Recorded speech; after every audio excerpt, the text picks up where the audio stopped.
And now it's time for a message from Indivior, the sponsor of our event today. Here's Mark Crossley, the CEO of Indivior. Mark? Good afternoon. My name is Mark Crossley. I'm the Chief Executive Officer of Indivior.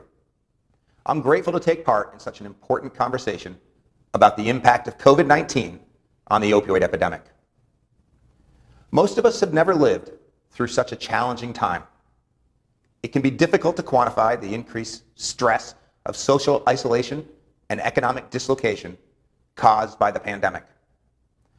For what is almost a full year, so many families have borne the burden of this highly contagious virus, which beyond the virus itself also results in heightened stress due to the necessary physical distancing restrictions focused on limiting the spread of the pandemic.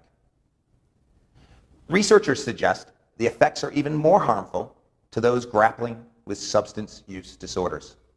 The COVID-19 pandemic has made a vulnerable patient population even more vulnerable. Data show that since March of 2020, the drug positivity rates have increased, highlighting the worsening state of the opioid epidemic in the US. While we don't yet have final data, we can clearly see the acceleration of drug positivity rates at the onset of COVID-19 in March 2020.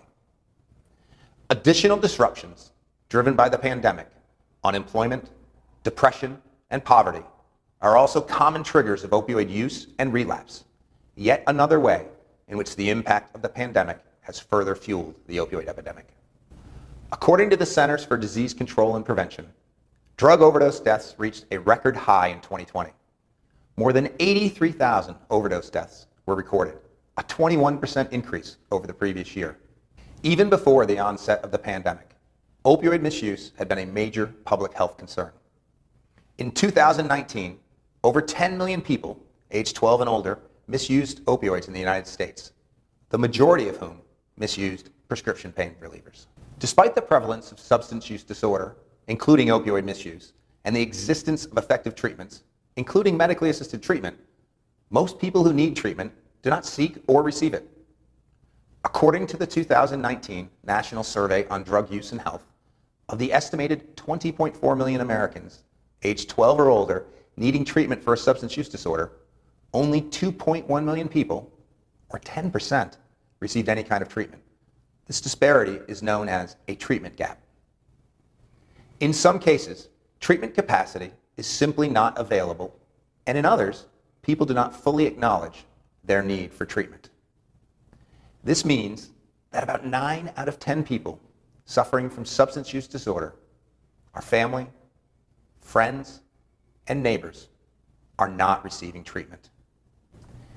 These data were yet another wake-up call to those of us who live this fight, that we still have a lot of work to do to tackle the stigma that surrounds this disease and inhibits people from seeking or receiving treatment. At Indivior, we've spent the last 20 years developing effective medications to treat opioid use disorder. We have focused our efforts on raising awareness about addiction as a chronic brain disease. And while attitudes are changing and awareness and understanding are growing, we still have a tremendous amount of work to do to eliminate the ignorance, the apathy, and the prejudice that create a negative stigma that is a harsh reality for so many people struggling with this disease. We must deepen the understanding of opioid use disorder as a chronic brain disease. We must continue to build awareness that this disease can and must be treated, much like other chronic diseases, such as diabetes or heart disease. How do we start to address this public health priority and close this treatment gap?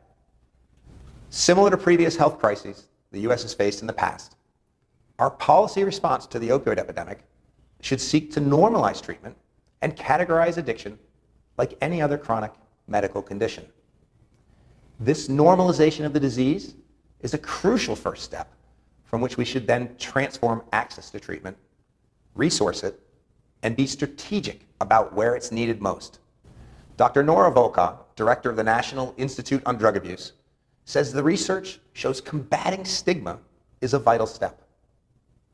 Access requires policies that ensure evidence-based treatment is covered and available.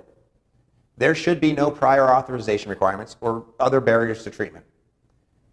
We need a workforce sufficient and educated to meet their need for treatment. We need to leverage technology via telehealth, which brings treatment and counseling to people where they are in their journey. The American Medical Association has recommended extending policies adopted by both SAMHSA and the DEA to provide greater flexibility to patients and prescribers for the duration of the pandemic and the opioid epidemic. Fortunately, Washington and state policymakers have given us reasons for hope. Bipartisan support is building behind both the CARA 2.0 and Support Act 2.0 in Congress. The Bipartisan Medicaid Reentry Act makes opioid treatment available in corrections through release. The new administration has proposed an additional $4 billion in funding for substance use disorder and mental health treatment. I want to take a moment to thank Senator Portman, Senator Whitehouse, and Congressman McKinley for their continued commitment and dedication to helping patients. Our elected officials are among the most critical partners in solving this public health crisis. By coming together to remove barriers to treatment, fighting the stigma, and educating the public on the science of addiction, we can address this overdose crisis and help those struggling with opioid use disorder toward a path to recovery. We know too much about this chronic disease for so many people to continue to struggle. It's finally time to rethink opioid addiction. Thank you very much.